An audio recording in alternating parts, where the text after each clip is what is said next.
Hello and welcome back to a special bonus edition of 33 Conversations podcast. I'm your host, Michael Abney, and today I'm joined by Stephen. He's a Nutripath and founder of Synergistic Nutrition. Stephen, welcome to the pod. How are you doing today? Thank you for having me on, Michael. I'm doing as good as I can do for the circumstances, and in the end, I'm grateful for the gift of life and another day. I hear you. Me too, even in the midst of all of it. But I thank you for being here and sharing what we're going to talk about today. We're going to be talking about our perspectives of health journeys. When we were doing our pre-call and kind of getting to know each other, I really resonated with a lot of stuff that you were sharing. I've had similar stuff going on with my own body, which left me confused. And I'm really excited to dive into the conversation. But we're not talking medical advice. We are only talking about our experiences of it and take away with it what you get. And that's where I want to leave that as we begin the show, because we all know what it's like to feel our body is not quite right. Like I'm approaching 60. It happens all of the time, every day. I'm like, oh my God, where's this coming from? These persistent aches, a sense of fatigue that sleep doesn't quite touch anymore, an old injury that never quite healed. We're often told this is just part of aging, a slow, inevitable climb. Not buying into that.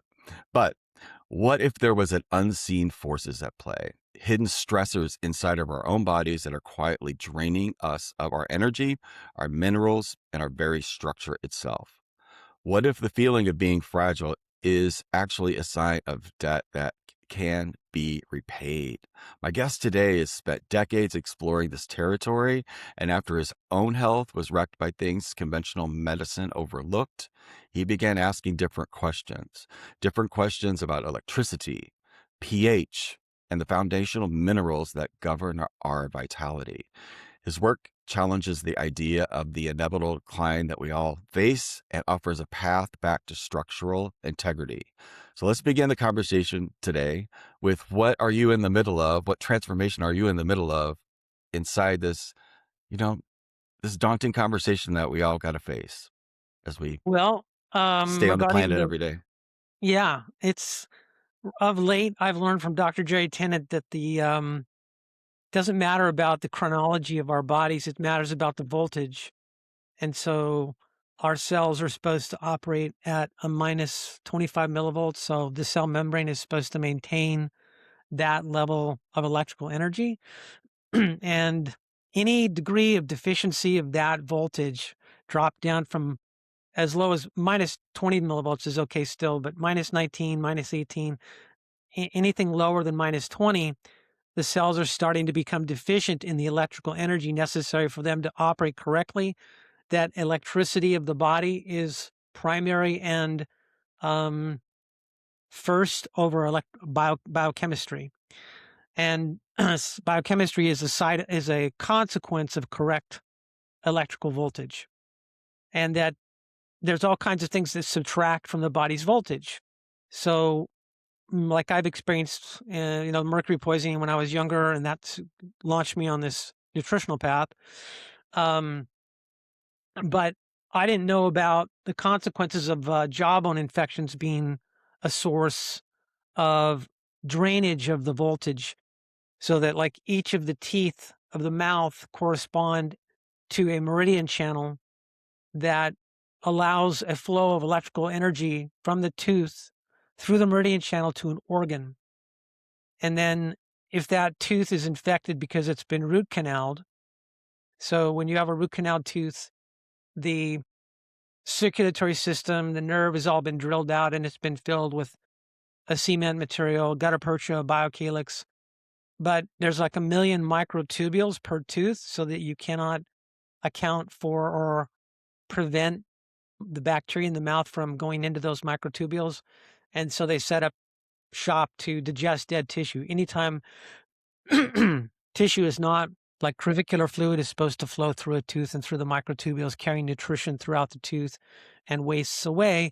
And that creates an environment where the bacteria don't see the tooth as a dead tooth. They don't, but if once the tooth has lost that because it's been root canaled, then those bacteria go into those microtubules. They start to produce acids and enzymes to digest the tooth. That's their job in nature, is to be decomposers. And I didn't have any root canal teeth, but I had wisdom teeth extracted back in like 2001 from a biological dentist that I trusted to do everything correctly, but apparently he didn't. So I've suffered from infections that because of my healthy diet, healthy supplementation, I've been able to not have the pain that you could have there. So they were like undetectable. Occasionally I'd eat some excess amounts of cooked foods because cooked foods congest me. And if I eat too much, that leads to the inflammation and the lymphatics and then the pain in the sites where the wisdom tooth were pulled. And then I'd know that it was there. But then after a few days it would go away because I cleaned up my diet. But I didn't know that I was shutting off the voltage to, in this case, my heart. So I've suffered from a pressure on my heart, like that I thought was only emotional because I had a stressful experience years ago that was emotionally based. And I felt like after I had that experience, there was like a knife put into my heart. So I thought it was emotional only. And I got control over it after years of doing reparenting of my subconscious mind. I figured out what the thought was that was creating the pain. Yeah. And most of the pain went away, but not all of it. I kind of lived with a chronic pressure that I couldn't, no matter what I did, meditation or reparenting of my subconscious mind, I couldn't make it go away. So recently I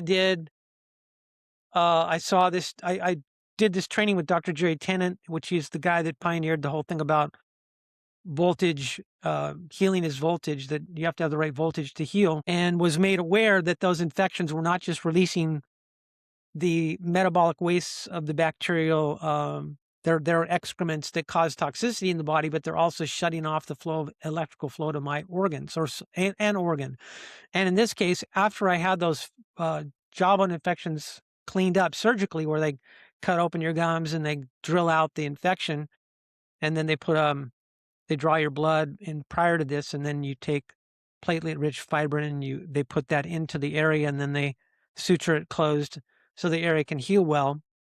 Literally, when I got into my car after that surgical procedure, all the pressure in my heart was gone. Like for the Wow. first time in 20 years, man. That was amazing. And I'm super grateful that I learned this.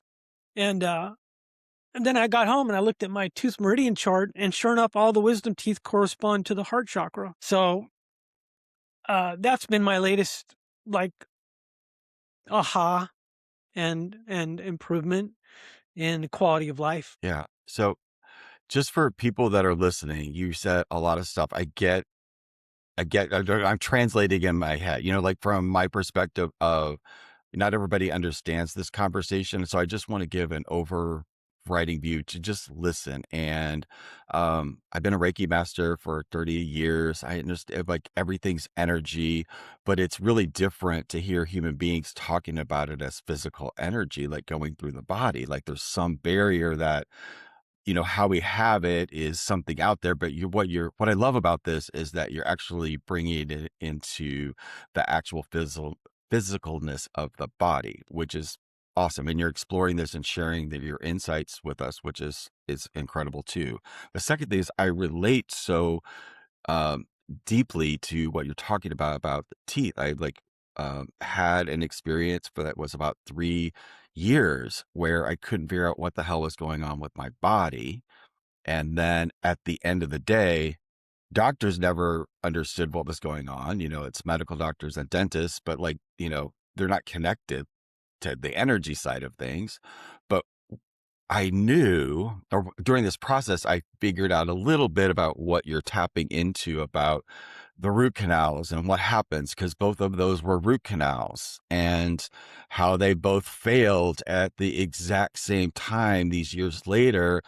And then I understand about the infections that's been going on because they were present in my jaw, I had bone loss, so I couldn't have them re-drilled. And there was something intuitively in me that was not fear about the procedure, about sticking a screw in your head, but like the it was just no. It was like hell no, no, no, no.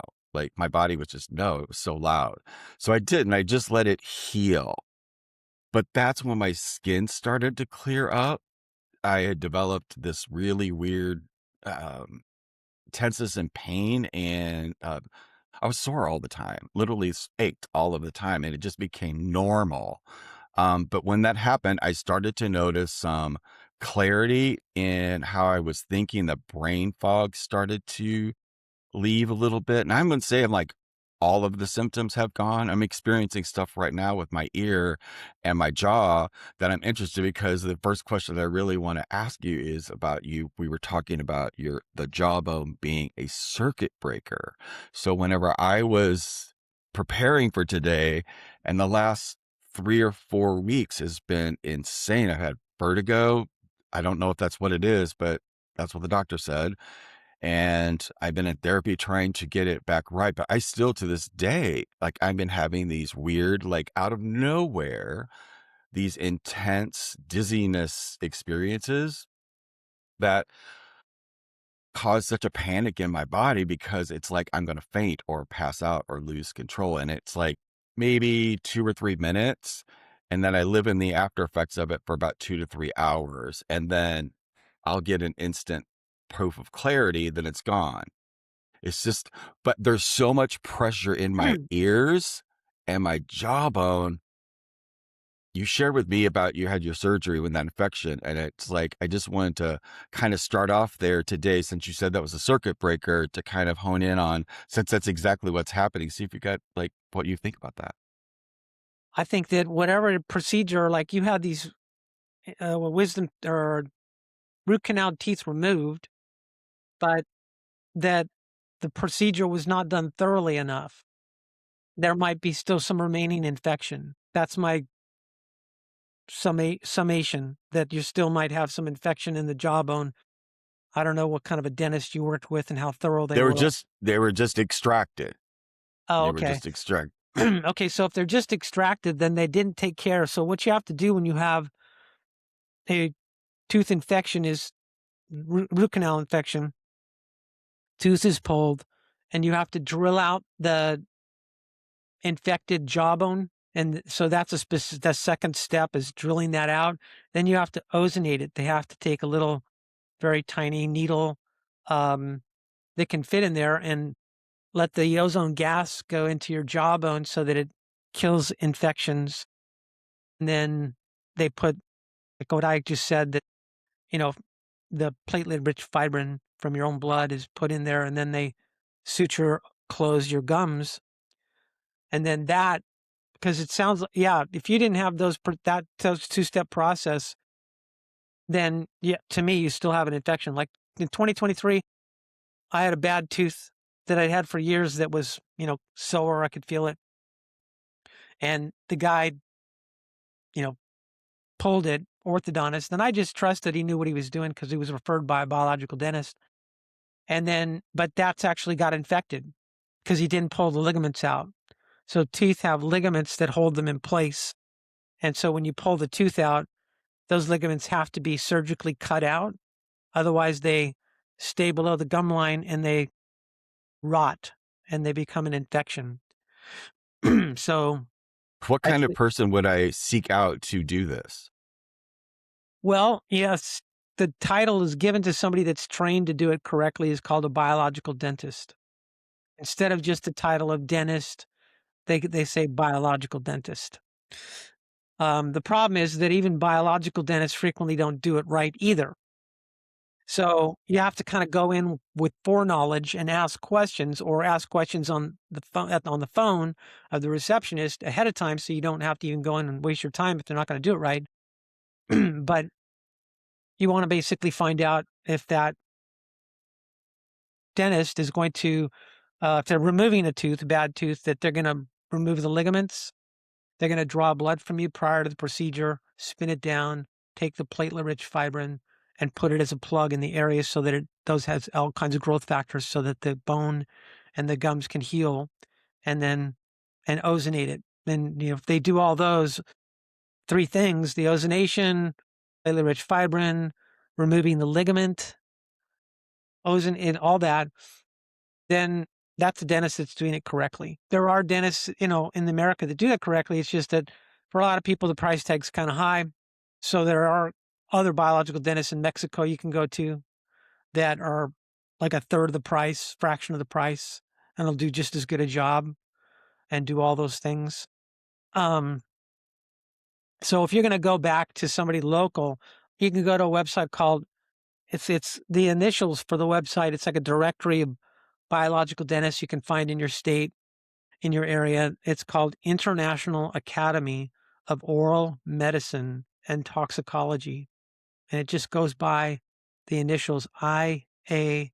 Okay, I'll That's look it up.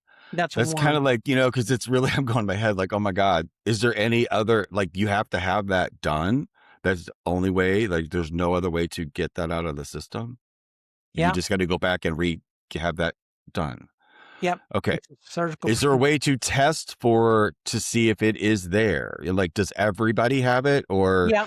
is It's there a way to, before you go down that highway, to actually see if that's in there or some sort of proof besides the symptoms that, I've been experiencing?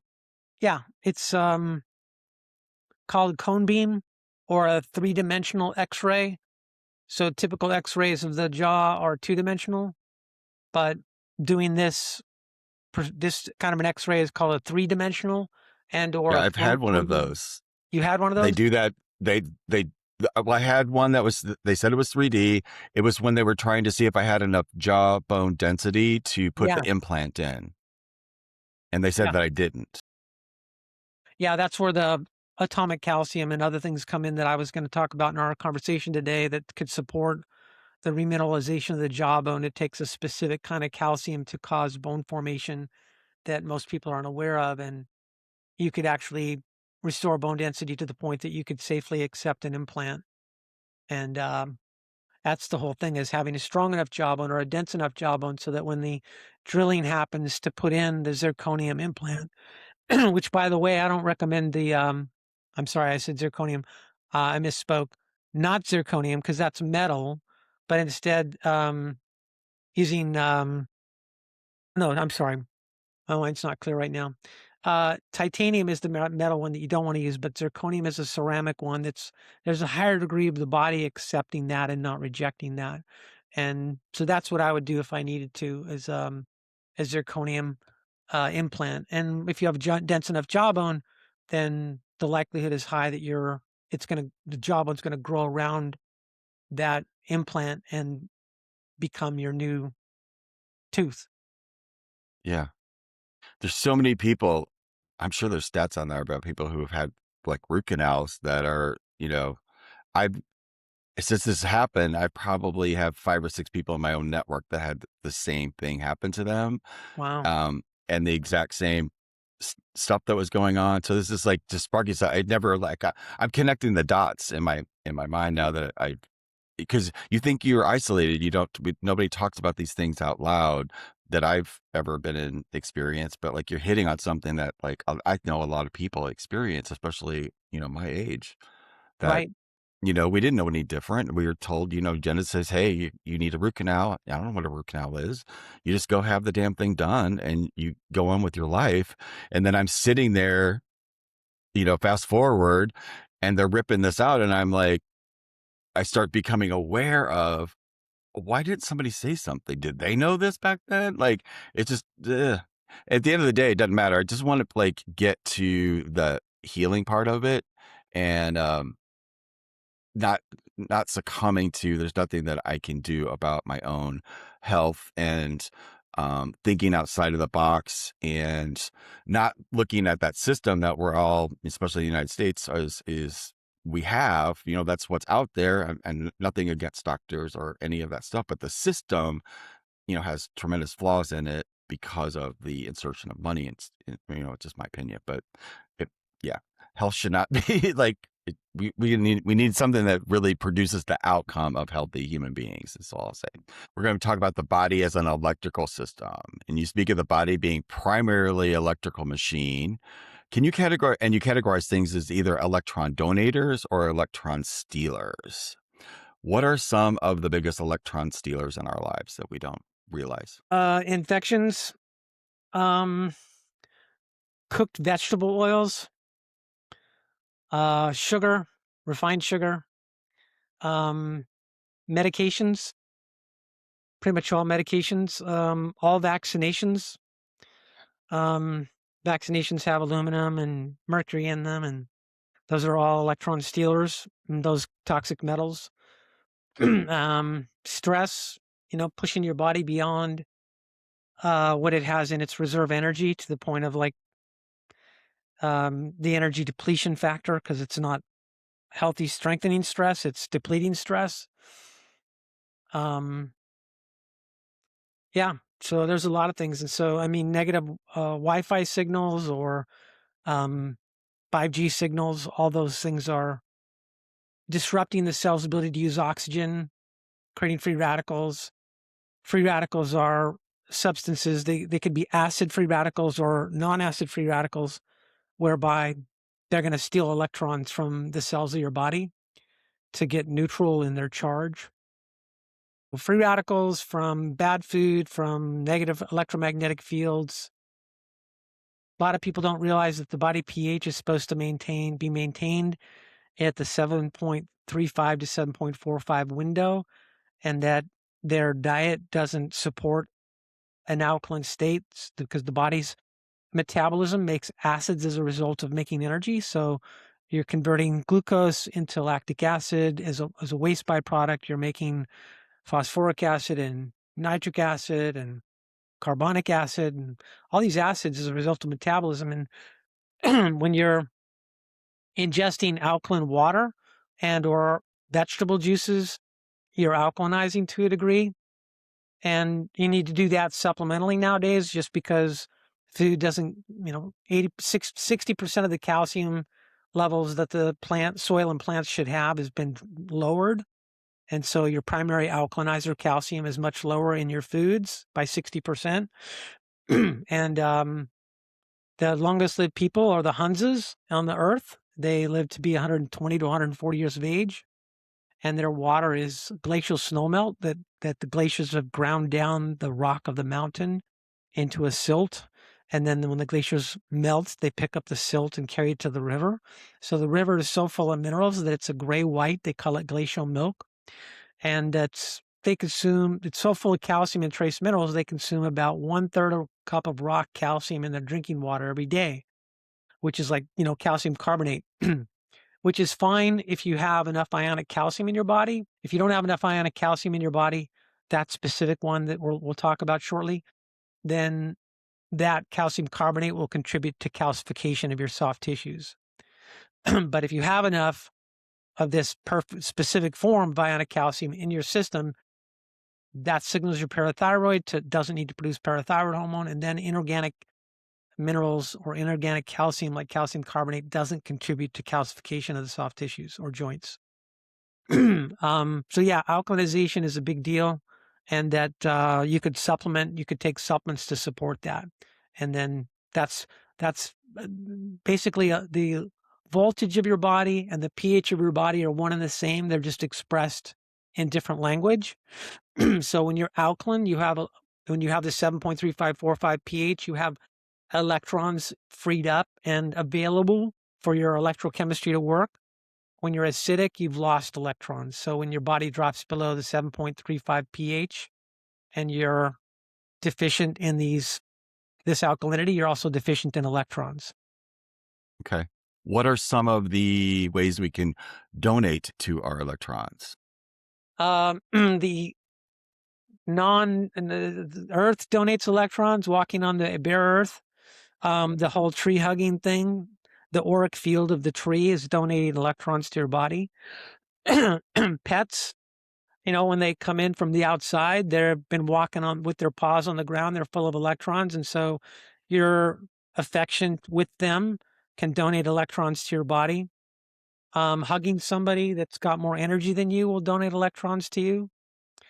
Will it take away from the person getting hugged? Yeah. Oh, it will. Oh my God. Yeah.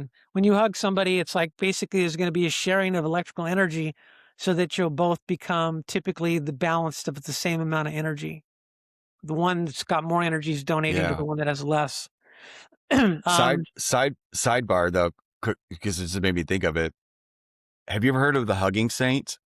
No. Oh, yeah, yeah. Yeah, I've got a hug from her a long time ago in I have California. I have too in Los Angeles right before the pandemic. I was like, I never heard of her, or I knew who she was, but I never like paid any attention. But I got a message to go see her, and that hug, that's what came right to my thing. Like that changed my whole everything. Like I cried for 3 hours after that. That was the Wow. most intense joy I'd ever experienced in my life. Wow, that's But sweet. how could she not implode? Because she's got thousands of people standing in line all night to hug her. How can she not? She must be connected to something else. Yeah. Yeah, she's connected to the source energy so that if there's like an infinite amount coming through her, apparently. That's my Oh my God. That is crazy. yeah, I just yeah, got like, wow. What yeah. else? Is there other things? I love this because I do those things. I have so many of those other things that you said that were stealing, but I also have a great puppy and we do long walks and we hug trees. I live next to a park. I couldn't be on planet unless I lived next to a park. So there's that. What else? Like, Supplement wise, this thing that I use regularly, like daily, is called Mega Hydrate. So a guy named Patrick Flanagan was a genius guy that invented this. It's a hydrogen ion with an extra electron on it. And so hydrogen being the smallest atom on the periodic table will penetrate all your tissues. And because of the extra electron, it donates that to your cells. And so, like I've seen the before and after blood tests. So when you add the mega hydrate to your water and you drink it, or you just take the capsules and drink it, within 20 to 30 minutes, the electrons are circulating in your blood. And if you had clumped blood, because I used to do blood analysis, one of the things about pathology is your blood gets clumped. The red blood cells lose their electrical charge that enables them to repel each other. So they become clumped. So you have lower oxygen and problems. So, but if you take the mega hydrate, the red blood cells get freed up in like 20, 30 minutes because they regain their electrical charge that enables them to repel each other. So that now your red blood cells are all carrying maximum oxygen and all these benefits. And when you add it to water, because there's two ways to take it, one is capsule and one is a powder. But you add it to water, it lowers the surface tension. So your water hydrates you much better than it would otherwise. And it's also alkaline. So it's both donating electrons and alkaline. The water goes to a pH of like 9.5 or 10, I think. And then I've measured with my little meter, the minus millivolt charge represents the amount of electrons in the water. And if I do a scoop of that mega hydrate to water, it goes to like minus 500 millivolts, which is a lot of electrons. So in terms of antioxidants, things that donate electrons or that's doing it in a strong way that really affects your body, because the electrons also are needed to make NAD. So NAD is a chemical, nicotinamide yeah, adenine I dinucleotide. take that. I Okay. take that. Yeah, well, that's if you're getting with nicotinamide adenine dinucleotide plus is lost its electrons. And so the body has to add hydrogen to it, become NADH, in order for it to become useful in the electron transport chain to make ATP or energy. Yeah. And so when you take mega hydrate, you're taking the equivalent of a hydrogen to make NADH from all the NAD in your body. You're getting to donate hydrogen to all the NAD to make NADH, and all of a sudden you get you can have a dramatic increase in energy production, just ATP production, just from taking mega hydrate. And the equivalent is like if you were to take NADH as a supplement and then measure the amount of hydrogen that comes from NADH compared to the amount of hydrogen you're getting from mega hydrate, the equivalent would be buying about $33,000 of NADH to be equal to one bottle of mega hydrate powder. And so you're getting much Is more that go ahead. is that the ionic calcium that you were talking about? No, it's called Mega Hydrate. It's an electron donor, and it's part of my package. When I introduce people to a program to restore their bone density and help their jawbones become dense and their teeth become hard and healthy again, and their gums become healthy, it's a combination of atomic calcium, which is that ionic calcium product, the Mega Hydrate, the Synergy K, which is going to give you the vitamin D, and K1, K2 is both minoquinone 4, minoquinone 7, and colloidal minerals. So those four products, and so the atomic calcium is helping to raise your blood levels back to what it should be. 51% of your blood plasma calcium is supposed to be this ionic calcium. And if it is, then you're making bones, you're renewing bones, you're causing cell division, you're causing adult stem cell production, and your heart and your muscles contract properly. You're making energy more properly at the cellular level. Your cells are dividing more correctly because your DNA can be making their base pairs under the influence of this ionic calcium. It does a bunch of things. And then you're doing that twice a day, morning and before dinner. But that's frequently not enough to alkalinize you to the point of bringing your pH where it should be. So that's why I say at about 11 a.m. and about 4 p.m., you do 1 to 2 scoops of the mega hydrate in water. And then that's going to donate all those electrons, alkalinize you, help you make a lot of NAD and more energy. So in terms of afternoon tonics to pick yourself up, this is what I do. I take 1 to 3 capsules, depending on how tired I am in the afternoon, of mega hydrate. And then I'm brought back up for the rest of the night or the rest of the day. And then the colloidal minerals, they're doing the whole thing of like activating metabolic enzymes. So you have like up to 75,000 enzymes in the body. But enzymes don't work unless a mineral binds to it and signals it to do its thing. So you need all these trace minerals for that to happen. And there's lots of, basically, it's like 74, 76 trace minerals. And there's like these rare earth elements that studies have been done. Animals live twice their normal lifespan when they're taking these rare earth elements. So these are all in there. And long lived peoples, they have this in their water. So the colloidal minerals make your metabolic enzymes work. Mega hydrate helps alkalinize you to maintain that ideal 7.3545 pH and make more energy, neutralize free radicals, donate electrons. And Synergy K gives you vitamin D so that you absorb calcium better through the intestinal tract, which isn't really going to affect your bone density. It's just another part of calcium metabolism. And then you've got vitamin K2, two forms of it. So that's minoquinone 4 is the main one that causes bone formation, activates the creation of a protein called matrix GLA protein, which activates your body to produce bone protein called osteocalcin. And osteocalcin activates a man's testicle cells called Leydig cells to produce testosterone. And it also makes your cells absorb sugar better. And so one of the things I teach is that one of the reasons, if you look at people that walked on the beach in the 1940s and 50s, they all had washboard stomachs. And then you look at pictures of people that have been on the beach in the 1990s forward, and they're all, not all, but a high percentage are overweight. And that's because my theory is that it's because the deficiency of K2 in the diet, because animal husbandry in terms of raising beef for food and chicken for food and things like this used to be where they would run around and eat grass and herb, Yes.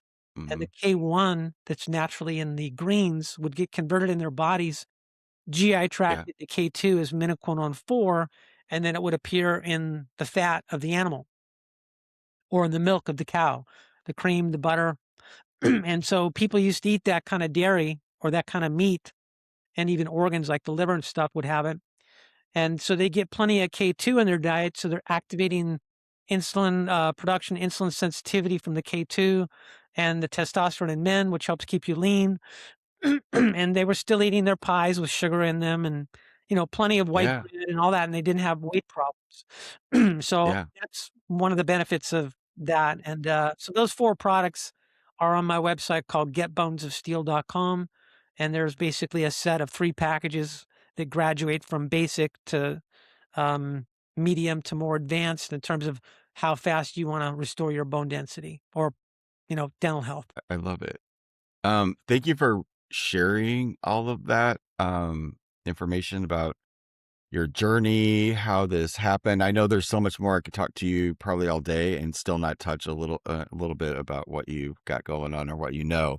But what I'm getting is that if you just start looking, just start being open to looking at new solutions or being open for more information for a bigger picture, because what you're talking about is something that's outside of what we think is even possible.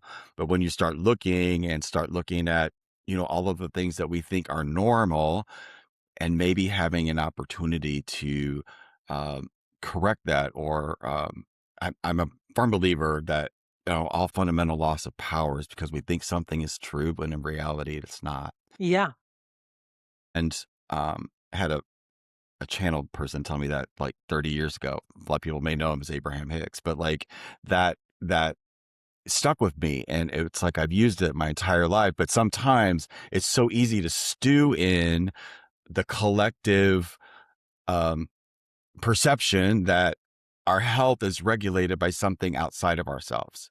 And we're talking today about empowering ourselves to take that back and start having a conversation, start looking at new things. And I just want to thank you for bringing that. Cause I mean, we've talked from jawbones to electrical charges of cells back out of the body and all of that. I have one quick question before we kind of close the show. Is your take on alkaline water? I know there's a production of it, but I 5 years ago invested in called Kangen water. I don't know if you've ever heard of it, I have. but I drink that like all the time. All my water comes out of that, and I'm always at 9.5. Is that a good thing? Or like, It is depends it upon effective? yeah, it depends upon the quality of the water that enters the machine. And so, I have a client. I had a client years ago that was having thyroid problems, and I found out that it was because of his water ionizer. So the water ionizer was, contained. It wasn't the water wasn't pure, so it contained fluoride and chlorine and things like that. So an extra electron was being added to the chlorine and to the fluoride, and those are both halogens that would go to the thyroid and damage it. And so if the water is pure, then and you've just got good nutritive minerals to act electrolytically for it to hold a charge, the calcium, magnesium, sodium, potassium, then yeah, it's fine. But if it's not pure because your filtration, and some of these filtration systems that come with the device are they wear out quickly. They have to be replaced, or they're not sufficient enough to deal with removing the toxins in tap water. But Yeah, otherwise, I change mine it's every good. 6 months. The filter that's on it. Okay, good. Okay, well that answers that. That's all. I appreciate the having the out of the box moment with me today on all this stuff and relating. And I feel empowered that there's options or things that I can look into. I'm definitely going to be checking out your site. I told my mom about it. She's already looked at it. So we're going to have a great conversation this Thanks for afternoon doing when we such a go good over because job with having me on and interviewing me. I appreciate it, Michael. I appreciate it. Are you ready for your closing question? Sure. As you continue your own healing journey, what is the primary conversation that you're having with your body today? How to get my nervous system to shut off my brain and make me go to sleep at night. So that's been a long-standing problem. And so my next theory that I've come up with is that this whole thing about hair mineral analysis that I got exposed to in the early 90s and had in my practice and stuff that I sort of set aside as not really useful might serve to be useful in that there's this thing about mineral ratios in your hair that show whether you're a fast oxidizer or a slow oxidizer.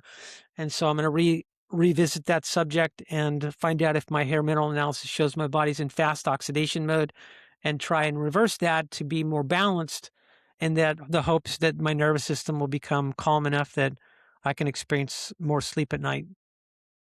Well, I hear you on that. I go through that a lot too. So I'm going to stay in touch and we'll keep posted on your insights. And using your life and your body to explore this is also an incredible thing to witness. So thank you for sharing that. Yeah, thanks Um, again for having in me. some essence, we're all doing it, but just like Yeah, you just taking it a little bit further and just opening the door for all of us. Because for me, I know my body is always speaking to us all of the time and sensations and in symptoms and this knowing that, to pay attention to this amazing machine that we all get to inhabit when we're here and realize its intelligence and its consciousness and for me and how many times it's given me signals that I've ignored and now pay close attention to, and this just opens the door even more. So thank you so much for sharing that. yeah. I'm so happy I got to share with your audience and with you. So Look forward to Yeah. doing it again, hopefully. So thank you. Me too. Yeah, because it's a conversation we just keep continuing having it and just keeps evolving. But your reminder of your work is that healing often begins when we learn to listen to that language and ask deeper questions. And I hope this conversation today sparks that in you, the listener, and that path to restoration is not always easy, but it does begin with the belief that it is possible. And that's what you opened up the door today. That's Yeah, because of where it amazing. all starts. Awesome. Um, Maybe today is the day that we all begin a new conversation about our own health with ourselves. Remember, there's no right way, there's just a conscious choice, and we will see you all on the next one. Bye, everyone.